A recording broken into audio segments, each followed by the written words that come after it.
Hello, bruvs. We're back with So the Witch Won't Eat Me. Fantasy and the Child's Fear of Infanticide by Dorothy Bloch.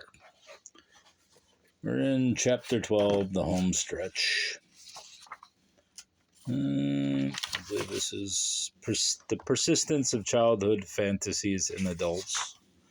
We pick back up at page 214.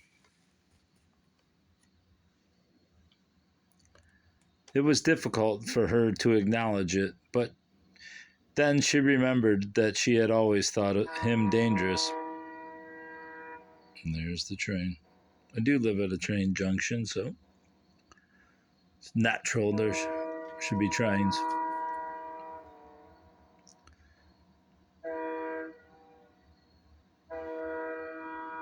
This is brilliant.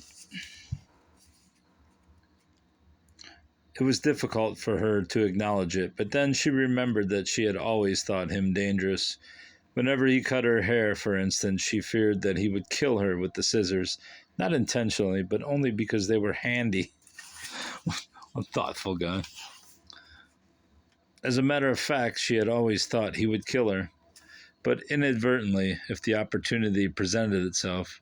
There was also the memory of their outings in the park, where he favored a grove of huge trees, dim and isolated. Although she had never connected this feeling with her father, at such times she always feared that a woodsman would step out from behind a tree and kill her with an axe. As she described this persistent conviction that her father would kill her, but with the curious modification that it would be inadvertent or in response to an opportunity, I began to suspect the existence of an actual incident that she had repressed. Previously, she had also spoken of her fear of him even in his withdrawn state, because then he wouldn't know it was she. An experience that followed soon after corroborated my suspicions of a traumatic incident and threw additional light on her conviction that she would be murdered. One day she arrived at her session straight from work in a greater state of terror than anything I had ever seen. It appeared that day a new supervisor, a large and rigid woman, had walked into her office, and Sandra had immediately had the conviction that if a child had been in her path, she would have trampled on him. I immediately recalled the image she had conjured up when she had spoken of her fear of her father when he was withdrawn, because then he wouldn't know it was she, and was amazed by the realization that I had always gone along with her presentation of him as seated when he was withdrawn. Obviously, he had moved around. Taking my cue from her description of this woman, I commented that her father had also moved around about with the same stiff, relentless motion. She replied quickly, "I'd never let him come near me when he was like that." That was an astounding statement in view of the way she had always presented him, and she herself was taken by surprise. She had no idea where it had come from, and could recall no incident that answered such a description. It was clear, however, that her response to the supervisor was a repetition of an earlier experience. I continued to probe, to repeat the words she had used, and bit by bit, over a number of sessions, the following picture emerged. She recalled, first of all, that her mother had told her that when she was very small, perhaps 2 or 2.5, she screamed hysterically whenever she was left alone with her father. Then she had an image of his face against the light, the eyes bloodshot and staring, the expression wooden. She remembered a strange kind of movement to which she referred a number of times, very stiff and exaggerated, as though he were expending more energy than he needed. In this memory, she placed herself on the floor, with him approaching but at some distance. She also added the distorted mouth and throaty guttural sounds, but wasn't sure if she was making them up. That was as far as her recollection ever took her, and even that underwent periodic repression. Her conviction that her father would kill her because he wouldn't know it was she obviously stemmed from such an experience in which his violence appeared uncontrolled, but not aimed specifically at her. Are they suggesting he choked her, or that he was sexually abusing her. Gradually, as Sandra became increasingly aware of the connection between the reappearance of the black chiffon things and the terror that was revived by people who reminded her of her father, they disappeared. They were replaced, however, by the sensation of her father's actual presence, impalpable but nevertheless there. Sandra's interpretations of her father's withdrawn states as death and his periods of contact as life had led her to regard his actual death as a temporary state from which she had no doubt he would return as soon as he got tired of it. She also lived in continual fear of the rage he would experience on discovering that she did not want him back. Her unyielding conviction about her father's immortality also brought to the fore her impression of his unmitigated malevolence. His presence was betrayed by disaster. This first came to my attention when Sandra developed a foot infection and stated ruefully that her father was up to his old tricks. It then became clear that whenever Sandra was ill, she was convinced he was around each time she announced his presence, and we traced her sensation to some specific unhappy event. It became clearer to her that she was experiencing her old terror of him, and gradually this too disappeared. The more dramatic shedding of him occurred in relation to her magical interpretation of her own anticipation of disaster. I wonder what this magical interpretation is. I know I've been reading this book for 200 pages, but is that just the conjuring up of some play acting? She arrived at her session one day in what had become by that time a rare state of terror.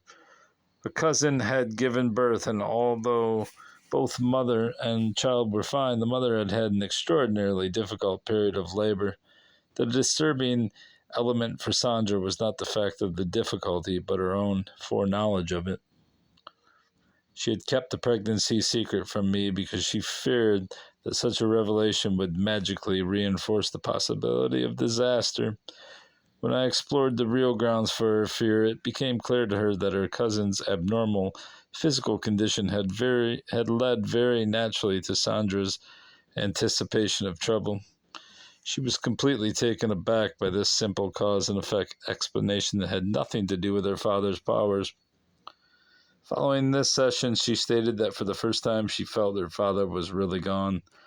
Until its sudden disappearance, she had been aware of a pervasive, scarcely definable sensation that had always been with her. Now, for the first time, she felt strangely and completely relaxed. Although it scarcely seems conceivable, Sandra's mother was perhaps even more terrifying than her father. Although Sandra was in a constant rage at her mother at the beginning of treatment, rarely spoke to her and turned a deaf ear to her endless dronings. Once she was helped to reduce the tension between them and stop the outpouring, she rarely made any reference to her. As time went on, I began to suspect that Sandra's silence about her early experience with her mother was a barometer of her terror. Sandra's earliest recollection of her mother was of a smiling, shiny cardboard figure with a bread knife in her hand. Later, she added that sweeping out from behind the figure were winds of almost hurricane force which threatened destruction. Some years after this addition, she recalled the image of herself as a small child. Let me switch hands because it gets tedious holding it.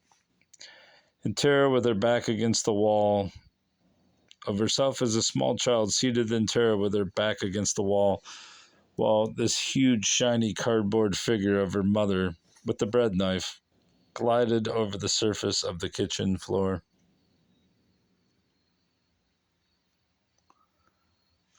Just pause for a minute. My hand's killing. Sandra then recalled that this was an actual memory of her mother when she had lost control, seized the knife, and in Sandra's presence whirled about the room, making chopping motions in the air. Sandra never doubted that her mother might kill her. Just as she was convinced that her father would do it because he wouldn't know it was she also felt that her mother would never do it in a premeditated way, but impulsively. Sandra was particularly watchful when her mother washed her hair. On these occasions, she feared that her mother might just push her head under the water and hold it there until she drowned. Whenever her mother came outside to watch her cross the street when she was very small, Sandra had also assumed it was not for her protection, but in the hope of seeing her lying dead in the street, sprawled beneath the car. For years, Sandra would not eat any food prepared by her mother, but confined her diet to canned goods and salads. She thought of her mother as a witch who could turn happiness to disaster. The idea of what would please her mother immediately called up the image of a bombed out world in which not a single human being survived. Sandra finally related this in an uncomprehending way, as though she could not believe the reality of her impressions, much less their validity. She did recall an early childhood incident when she had asked her mother to choose which animal she would like to be. Her mother promptly selected a tiger so that, in her words, she could eat everyone up.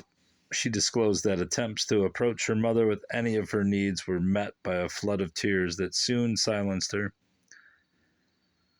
Complaints or any reference to problems inevitably unleashed a torrent of memories of misery and disaster that was not spent until her mother's entire life had been dredged through.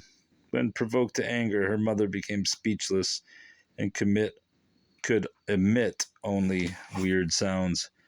In exploring Sandra's conviction that her parents not only wanted to kill her, but actually would, I discovered that in addition to her response to their violent feelings and the actual threat of violence she experienced from each of them, several other factors played a very important role.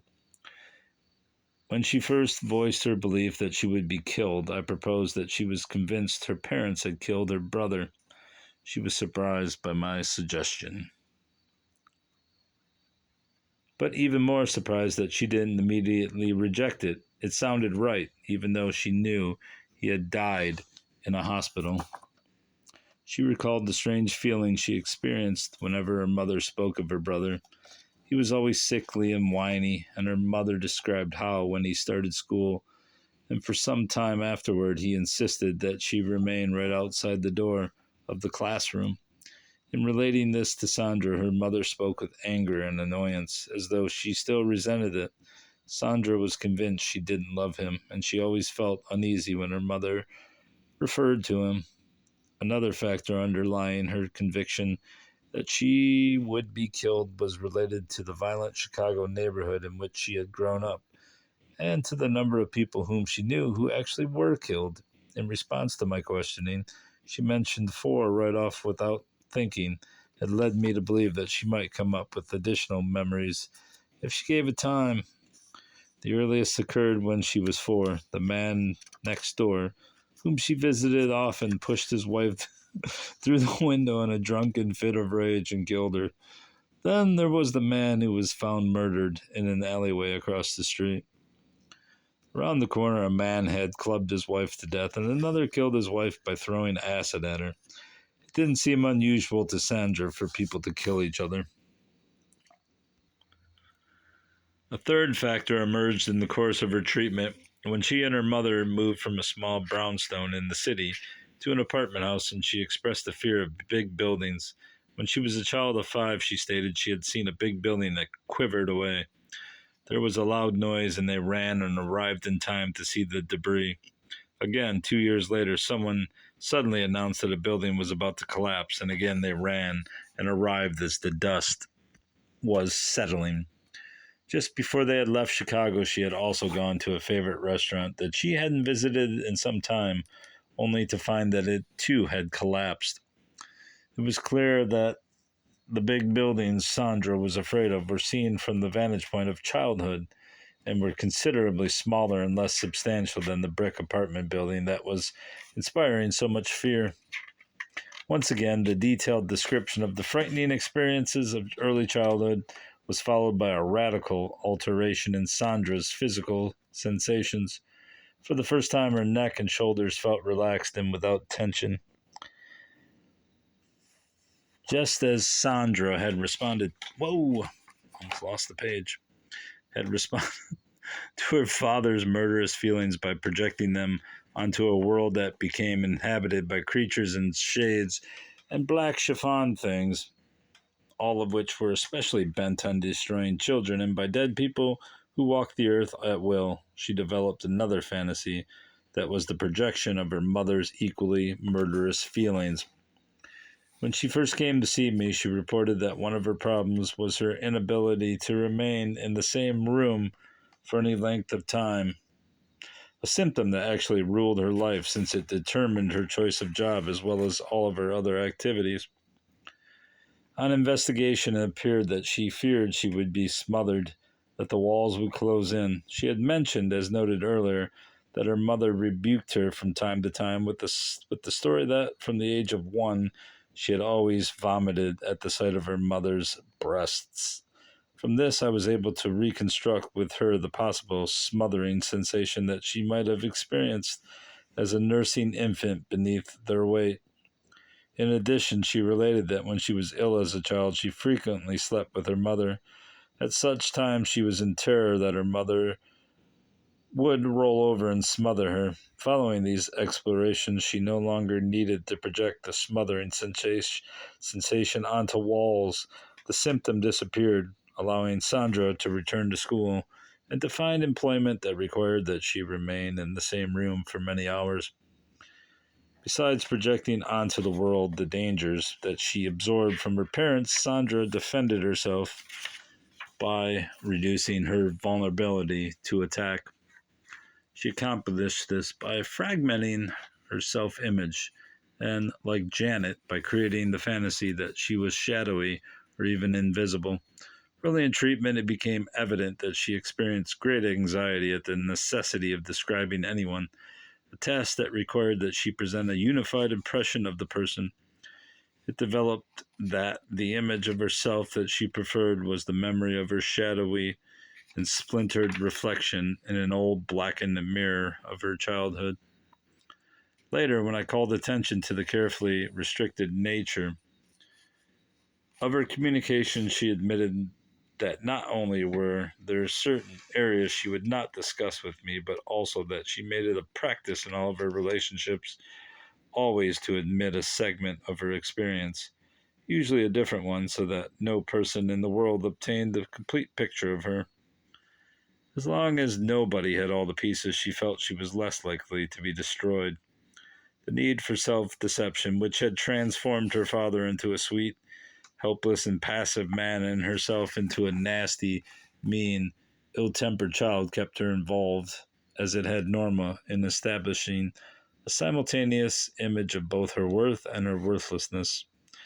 In order to maintain repression of the knowledge of her parents' murderous feelings, Sandra had to conceal from herself the equally murderous feelings that they provoked in her. To that end, she had to maintain a sense of her worth. The intensity of these feelings was of such magnitude, however, that in order to deal with them, she had to resort to extreme measures. The sensitivity to criticism that served Norma and the glaze that defended Janet did not suffice. Sandra defended herself additionally against any awareness of her rage by two alarming physical sensations: going out of contact and experiencing the world through glass walls. At the beginning of treatment, she reported she was unaware of what precipitated these states, which might last for 5 or 6 weeks at a time. Each time the symptoms recurred, it was possible to trace their origins to particularly enraging experiences, the inevitable outcome of her carefully structured social situations, since they were designed to reproduce as faithfully as possible her original relationships with her parents. They kept her in a state of perpetual turmoil. It soon became clear that Sandra's greatest fear was that her accumulated rage would become uncontrollable and that she would kill. Her wish to kill and her fear of killing became so intense at such times that they required a repression that resulted in the eradication of all feeling and left her with the sensation of going out of contact. There is also no doubt that experiencing the world behind glass walls served a similar function to protect the environment from her murderous impulses. Webster's defines a wall as a structure intended for defense or security. If we speculate about what or whom Sandra was trying to defend by her walls, we know from the precipitating incident each time she experienced glass walls sensations that it was clearly not herself but the world. But why glass? Two major properties of ordinary glass are transparency and fragility. Apparently, both were necessary for Sandra's purposes. In order for her to function minimally, if she were to place the world behind walls, they would have to be transparent. Their fragility, however, was probably even more important. If she felt driven to commit mayhem and simultaneously wanted to stop herself, placing the objects of her destructive desires behind something as breakable as glass might assuredly do it. When we consider that Sandra created the fantasy whenever she had an impulse to kill, then it appears that her choice of glass could only have been designed to help her maintain control. That this is not pure speculation emerges from the information Sandra provided during several sessions. It appears that Sandra's efforts to control her impulse to kill started at a very early age. As great as her fear that her father would kill her, it may have been matched by the terror inspired by her perception that not only did she wish to kill him, but that despite her size, she could do so with ease. She described her terror whenever she was shunted in to keep her father company and found him in a catatonic stupor. In order to arouse him so that he could dispel her fear and play with her, she had to kick and shake and pinch him. At such times, moved by feelings of fear and frustration and helplessness, she was often tempted to seize some heavy object and hit him over the head with it. That she never yielded to that temptation may have some bearing on her later creation of glass walls when she was overwhelmed by a similar impulse to kill. And since we're already 22 minutes in and we got 7 or so pages, I will stop there. That's all, bruv. That's all.